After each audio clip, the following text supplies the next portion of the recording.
আমাদের সামিট কালকে থেকে শুরু হচ্ছে।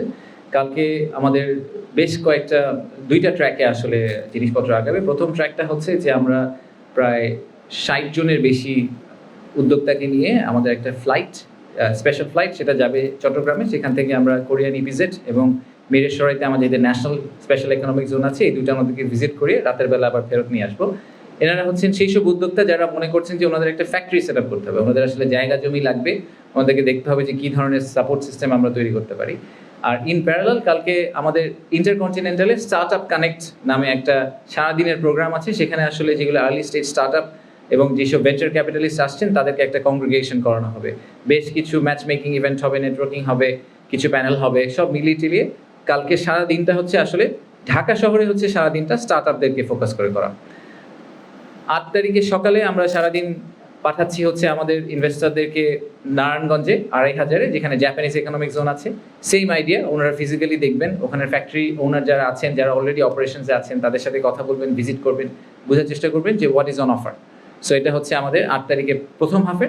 সেকেন্ড হাফে আমাদের ওয়ার্ল্ড ব্যাংকের সাথে কিছু এঙ্গেজমেন্ট আছে এবং আইএলওর সাথে কিছু এঙ্গেজমেন্ট আছে, সেগুলো আপনারা যারা আসবেন সেদিন আমরা আরও ডিটেলে ডিসকাস করবো। ওনারা এফডিআই রিলেটেড আমাদের কিছু ফার্দার এঙ্গেজমেন্ট এবং ফিউচার প্রমিস, যেগুলো আমরা ওনাদের সাথে কীভাবে আমাদের ওভারঅল বিনিয়োগ ব্যবস্থাকে এবং ইনভেস্টমেন্ট ক্লাইমেটকে ইমপ্রুভ করতে পারি, এইসব ব্যাপারে ওনাদের সাথে আমাদের কিছু চুক্তি স্বাক্ষরিত হবে। 9 তারিখ আমাদের মেইন ইভেন্ট ডে। 9 তারিখে সারাদিনের প্রোগ্রাম খুবই বিজি। একই সাথে উদ্বোধনী অনুষ্ঠানটি ছাড়া 10টা থেকে 11:30 পর্যন্ত বাকি সারাদিন আসলে মাল্টিপল প্রোগ্রামস চলবে, 3-4টা প্রোগ্রাম প্যারালালি চলতে থাকবে। তো উদ্বোধনী অনুষ্ঠানে আমি যেটা বললাম যে আমাদের চিফ অ্যাডভাইজার আসবেন এবং ওখানে আমরা কিছু অ্যাওয়ার্ডস দিব, একই সাথে কিছু বিদেশি বিনিয়োগকারীর কথা শুনবো এবং সেখান থেকে আমরা বোঝার চেষ্টা করব যে আর কি করতে পারলে আমাদের Bangladesh will become their preferred destination. তারপরে আমরা একটা ছোট্ট ইউথ এন্টারপ্রেনারশিপের একটা ফেয়ারের মতো করেছি, একটা কনক্লেভের মতো করা হয়েছে। ওখানে আমাদের প্রধান উপদেষ্টা যে কিছু আর্লি স্টেজ কোম্পানিদের সাথে কথা বলবেন, ওটা আমাদের ইন্টারকন্টিনেন্টালের ভিতরেই হবে, বলে উনি ওখান থেকে চলে যাবেন। আর আমরা এটার ফলো অন হিসেবে রিনিউয়েবল এনার্জির ওই দিনের হচ্ছে ব্রেকআউটের মেইন ইস্যু।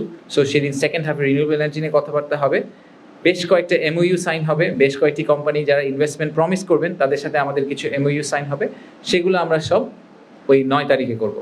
আর প্রধান উপদেষ্টা যদিও ওনার রেসিডেন্সে ফেরত যাবেন, কিন্তু যারা একেবারেই খুব সিনিয়র অফিসিয়াল আসছেন, যারা একেবারে যেরকম আমি কিছু এক্সাম্পল দিয়েছি আপনাদের কিছুক্ষণ আগে, তাদের সাথে উনি বাইল্যাটারালি বসবেন ওনার রেসিডেন্সে। So investment specific discussion bilaterally ওনার সাথে ওনাদের কিছু হবে। আপনারা সবসময় দেখেছেন যে আমাদের প্রধান উপদেষ্টা ইনভেস্টমেন্টের ব্যাপারে খুবই প্যাশনেট। তো উনি নিজেই চেয়েছিলেন যে যারা বড় উদ্যোক্তা আসবেন তাদের সাথে উনি যাতে বাইল্যাটারালি আলাদা করে বসতে পারেন এবং তাদের পয়েন্ট অফ ভিউটা জানতে পারেন। সো ফর এক্সাম্পল জার্মান একটা ডেলিগেশন আসবে, সেই জার্মান ডেলিগেশনের সাথে উনি আলাদা করে বসবেন, কোরিয়ানদের সাথে উনি আলাদা করে বসবেন, চাইনিজদের সাথে উনি আলাদা করে বসবেন, বিকজ প্রত্যেকটা গ্রুপের আবার ডিফারেন্ট এক্সপেকটেশন আছে বাংলাদেশের কাছ থেকে। আর 10 তারিখ will B A continuation of এই আমাদের ব্রেকআউটগুলো, যেখানে আমি বাকি যেগুলোর কথা বলেছি সেই কয়েকটা ব্রেকআউট হবে, আরও কিছু এমওইউ সাইনিং হবে। আর এই সব কিছুর মাঝখানে 9 তারিখ সন্ধ্যায় একটা প্লাগ আছে আমাদের, সেই প্লাগটা হচ্ছে আমাদের cultural journey, Bangladesh through a different lens. এই প্রোগ্রামটার ব্যাপারে আমি পার্সোনালি খুবই এক্সাইটেড। আমার ধারণা যে বাংলাদেশের যে আমাদের পার্সোনাল যে আইডেন্টিটি, সেই আইডেন্টিটিটাকে এক্সপ্রেস করার জন্য খুব সুন্দর করে আমরা একটা প্রোগ্রাম দাঁড় করাতে সক্ষম হয়েছি মিনিস্ট্রি অফ কালচারাল অ্যাফেয়ার্সের সাথে।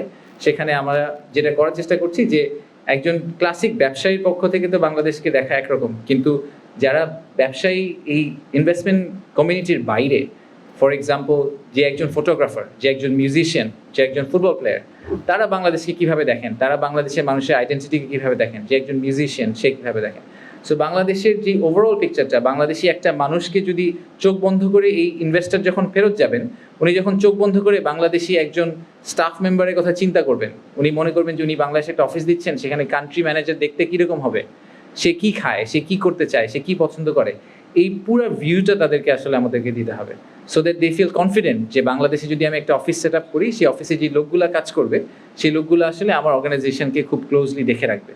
তো সেই পার্সপেক্টিভ থেকে আমরা 9 তারিখ সন্ধ্যায় ওনাদেরকে একটা ফুল কালচারাল ইমার্সিভ জার্নির ভিতর দিয়ে নিয়ে যাবো। সো এই হচ্ছে আমাদের summary of the event. And প্রতিদিন শেষেই আমরা আসলে অল্প কিছুক্ষণ 15 মিনিট করে আপনাদের সাথে কথা বলবো, আপনাদেরকে ওই দিনের আপডেট দেওয়ার জন্য, যে ওই দিন আমাদের প্রাইমারিলি কী হলো, কে আসলো, কোনো মেজর ধরনের অ্যানাউন্সমেন্ট হলো কিনা, সেই সব কিছুই আমরা ওই দিন বিকালে ইউজুয়ালি ডে এন্ডে আপনাদেরকে একটা ছোট্ট আপডেট দেওয়ার চেষ্টা করবো প্রেস টিমের সাথে একসাথে করে।